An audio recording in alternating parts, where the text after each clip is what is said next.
গঠন নিয়ে বঙ্গভবনের রাষ্ট্রপতির সাথে সংলাপে বসেছে আওয়ামী লীগ। বিকেল 4টায় প্রধানমন্ত্রী শেখ হাসিনার নেতৃত্বে 19 সদস্যের একটি প্রতিনিধি দল বঙ্গভবনে প্রবেশ করে। সেখানে আছেন সহকর্মী মাহবুব শারক। বাকি খবর জানবো তার কাছ থেকে। শারক, আপনি বলছিলেন প্রায় 18 ডিসেম্বর থেকে 7 দফা প্রস্তাব নিয়ে আলোচনা হচ্ছে, নির্বাচন গঠনের কমিশন গঠনের সেই প্রক্রিয়া নিয়ে আওয়ামী লীগের পক্ষ থেকে অনেক ধরনের ভাবনা এসেছে, যেগুলো নিয়ে রাষ্ট্রপতির সঙ্গে তারা কথা বলছেন। আলোচনার কি কি বিষয় উঠে আসছে এবং আরো একবার জানতে চাই প্রতিনিধি দলে কারা কারা আছেন।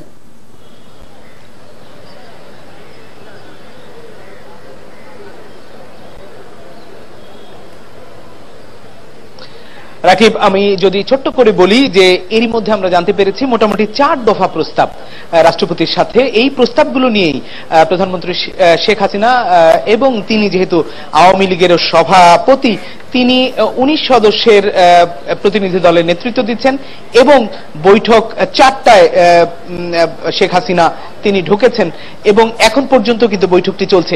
বলে রাখি, 4 দফা প্রস্তাব যেটি হয়তো দেয়া হচ্ছে, এই নিয়ে আলোচনা হচ্ছে, যেটি আমরা দেখছি সংবিধানের 118 অনুচ্ছেদ অনুযায়ী রাষ্ট্রপতির উপর যে দায়িত্ব, সেই দায়িত্ব রাষ্ট্রপতি পালন করবেন এবং এটিতে কিন্তু আস্থা রয়েছে আওয়ামী লীগের।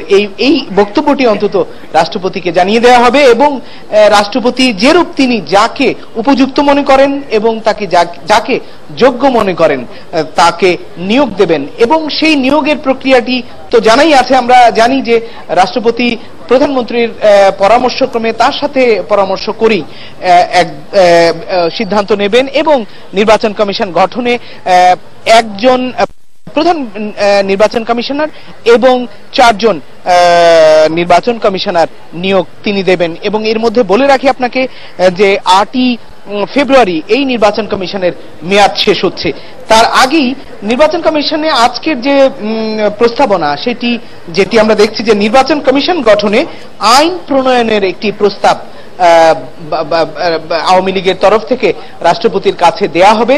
এবং তবে একটি জিনিস বলি, আমি যতদূর জানতে পেরেছি যে 8ই ফেব্রুয়ারি যদি এই নির্বাচন কমিশনের মেয়াদ শেষ হয় বা নির্বাচন কমিশনের মেয়াদ শেষ হয়, তাহলে স্বল্প সময়ের মধ্যে আইন প্রণয়ন করে আইন পাশ করে নির্বাচন কমিশন গঠন করা দুরূহ কাজ হয়ে যাবে।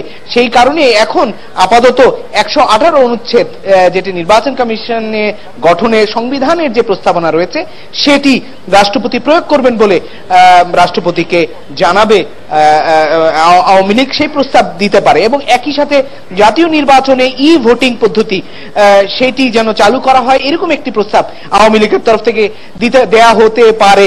এবং আপনি যেটি জানতে চেয়েছিলেন দ্বিতীয় মেয়াদে যে কারা কারা বঙ্গভবনে ঢুকেছেন আজকে প্রধান আওয়ামী লীগ সভানেত্রীর সাথে, সেই তালিকাটা যদি একটু বলি। আবুল মাল আব্দুল মুহিত আছেন, আমির হোসেন আমু, তোফায়েল আহমেদ, সুরঞ্জিত সেনগুপ্ত, এইচ.টি. ইমাম। একটু বলে রাখি, এইচ.টি. ইমাম এই যে নির্বাচন কমিশন গঠন সংক্রান্ত বিষয়ে যে প্রস্তাবনাগুলো দেয়া হবে, সেই প্রস্তাবনা নিয়ে কিন্তু তিনি আওয়ামী লীগে কাজ করেছেন এবং 10 সদস্যের যে প্রতিনিধি দল গঠন করা হয়েছিল, যারা এই প্রস্তাবনা তৈরি করেছে তার প্রধান ছিলেন এইচ.টি. ইমাম।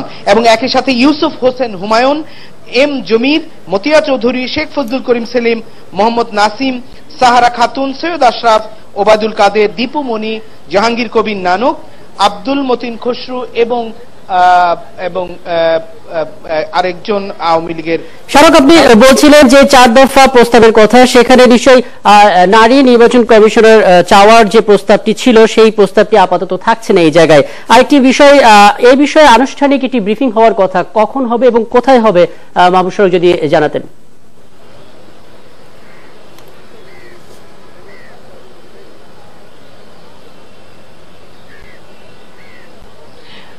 আসলে আমরা ঠিক অপেক্ষা করছি, যদি বৈঠক দেরি হয়, সেই বৈঠক দেরি হলে ধানমন্ডি 3-এর যেটি আওয়ামী লীগ সভানেত্রীর রাজনৈতিক কার্যালয়, সেই ব্রিফিং 6:30টায় আমরা বিজ্ঞপ্তির মাধ্যমেই জানতে পেরেছি 6:30টায় ব্রিফিংটি হবে। কিন্তু এই বৈঠক যদি দেরি হয়, স্বাভাবিকভাবেই বৈঠক পরবর্তী যে ব্রিফিংটি রয়েছে সেটি পিছিয়ে যাবে এবং সেই ব্রিফিং করবেন সম্ভবত আমরা যতদূর জানতে পেরেছি ওবায়দুল কাদের এবং সাথে থাকবেন এইচ.টি. ইমাম সহ আওয়ামী লীগের অন্য নেতৃবৃন্দ।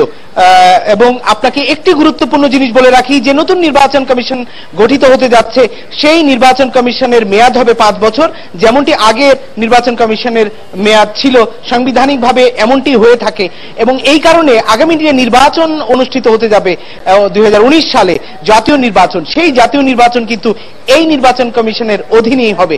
এবং এই কারণেই রাজনৈতিক দলগুলো তো বটেই এবং সারা দেশবাসী এই নির্বাচন কমিশন গঠন কিরকম হয়, কারা নির্বাচন কমিশন গঠনের দিকে নজর রাখবে দেশবাসী, এবং আপনি নজর রাখতে থাকুন। প্রয়োজনে নিশ্চয়ই আবারও ফিরবো আপনার কাছে মাহবুব সরক। আমাদের